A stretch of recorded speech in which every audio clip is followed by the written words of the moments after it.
Well, these are decisive days in Minnesota's 2nd Congressional District. This is the only open district in the entire state because the incumbent, Angie Craig, is running for the U.S. Senate. On the Republican side, Senator Eric Pratt is running. Among the candidates on the DFL side are three well-known political figures: State Representative Kaela Berg, State Senator Matt Klein, and former State Senator Matt Little. Over the next few weeks, we will be talking to all the candidates, and joining me right now is Minnesota State Representative Kaela Berg. Thank you so much for coming in. Thank you for having me. All right. I want to ask you, you've gotten quite a bit of publicity as one of the few really, truly working class people running for Congress. You have been a flight attendant for more than 20 years with Endeavor, a subsidiary of Delta Airlines. What does that bring to the race?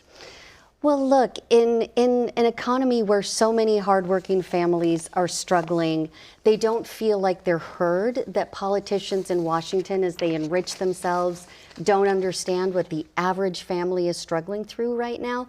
And to have somebody who has lived that alongside them, that's a really exciting opportunity to actually have a representative democracy. Okay.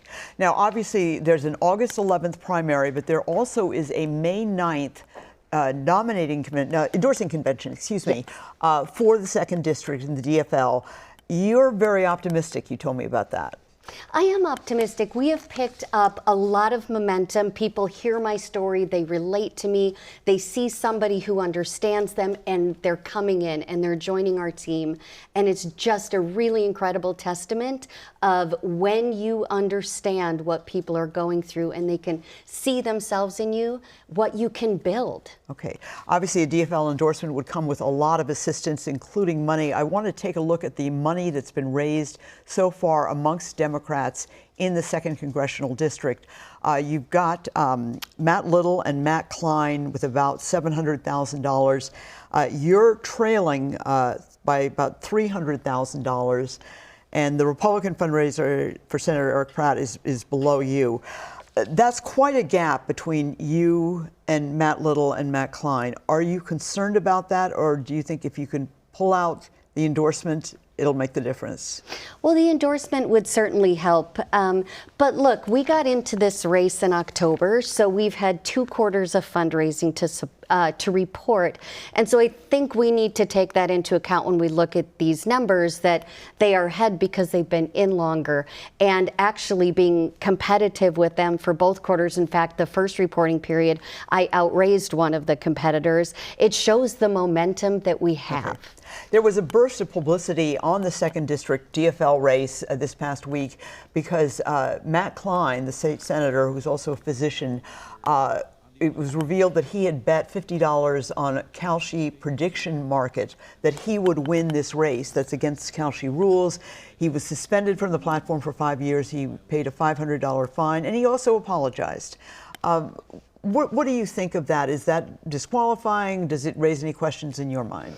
I think the question it raises is the reality that people are tired of Washington insiders enriching themselves while the rest of us struggle in this economy, rising gas prices, groceries, rent. They don't want to see people insider trading or amassing wealth from our tax dollars. Well, there's been a lot of publicity about Kalshi bets, but this was a $50 bet that he said he didn't really know that much about. In terms of the actual district itself, it's the most evenly divided between Democrats and Republicans in the entire state. We have a graphic for it. The Cook Political Index rates it as a Democrat +3, which means that Democratic candidates in the past few years have basically gotten sort of +3 in terms of an advantage. I want to ask you, are you too progressive for this district? Because this is not a liberal district.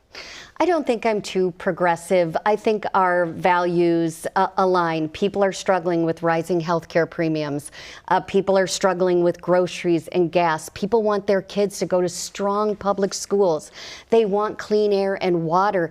These are basic human values, and I think people are ready for a different kind of candidate. All right. Well, a lot of people think you might be it. But anyway, thank you so much. We'll follow this race. It's one of the most interesting races in the whole state right now, and obviously for an open seat in Congress, which is very rare. So thank you very much, Kaela Berg, for coming in. Thank you so much. Okay.